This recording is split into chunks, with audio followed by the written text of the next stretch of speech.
Hi everyone. तो आज की वीडियो में हम बात करने जा रहे हैं कि हम वन लाइन में इफ एल्स कंडीशन को किस तरह लिख सकते हैं। ओके, इसको कहते हैं ternary operator, using ternary operator. Okay, तो यहाँ पे मैं क्या करता हूँ, यहाँ पे लिखता हूँ int math marks is equal to 90। ठीक है, यहाँ पे मैं लिखते हैं मैथ मार्क्स इक्वल टू 90। देखो अगर मैं यहाँ पे इफ लिखता हूँ, मैं लिखता हूँ math marks greater than 90, then print कर दो you got A grade in math. Fine.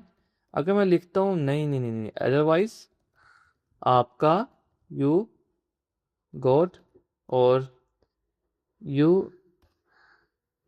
यहाँ पे लिखता हूँ you got B grade in math. For example this is just an example.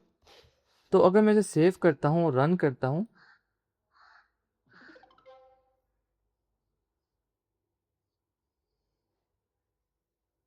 तो आंसर आ रहा है यू गॉट बी ग्रेड। ठीक है, अगर मैं इसको इक्वल टू कर देता हूँ तब आंसर क्या आएगा, ए ग्रेड आंसर आ जाएगा। तब आंसर ए ग्रेड आ जाएगा। Let me show you again. देखो तब आंसर क्या ए ग्रेड आ गया। ठीक है, मगर हम इसको एक लाइन में भी लिख सकते हैं। कैसे? जी, सबसे पहले आपने क्या करना है, आपने लिखना है मैथ मार्क्स। ठीक है, ग्रेटर देन इक्वल टू 90, ये कंडीशन डाल दी आपने इफ वाली। फिर आपने यूज करना है क्वेश्चन मार्क और फिर लिखना जो आप इफ के अंदर डालना चाह रहे हो। ठीक है, वो एक लाइन होनी चाहिए।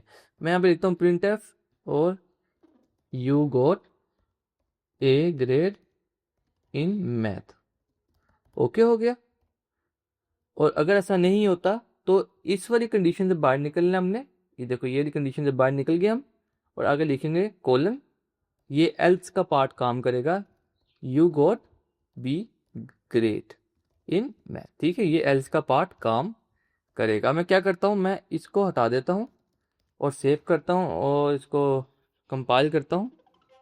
तो हमें क्या मिला, you got A grade in math.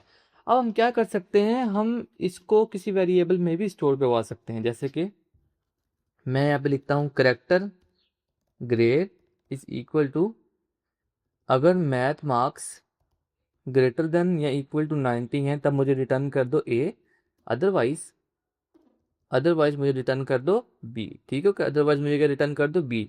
C we have the character. Okay, character में डबल डबल कोट्स नहीं आते, सिंगल कोट्स आते हैं। Okay, so everything is working fine. We have a if else condition in one line. I am going to remove this thing and what I can do, just adding the printf।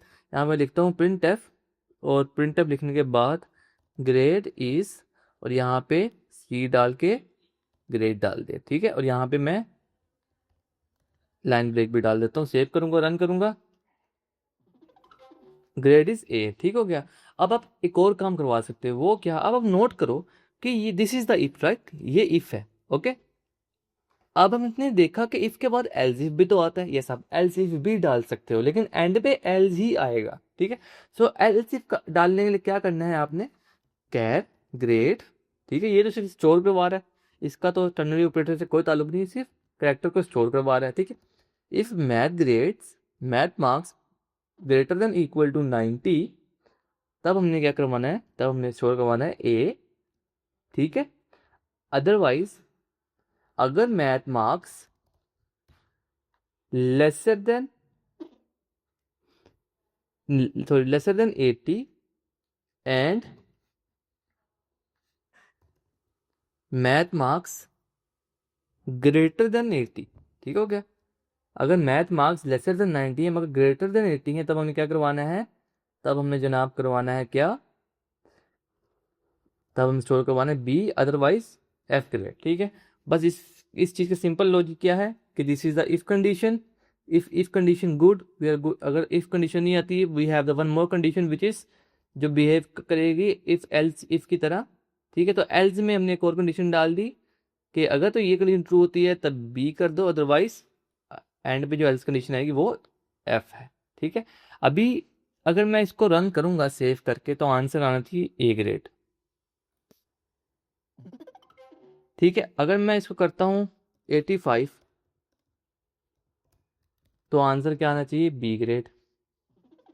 ठीक है, अगर मैं इसे करता हूँ 80, यहाँ देखो should be greater than 80 not greater than equal to, तो आंसर आना चाहिए एफ।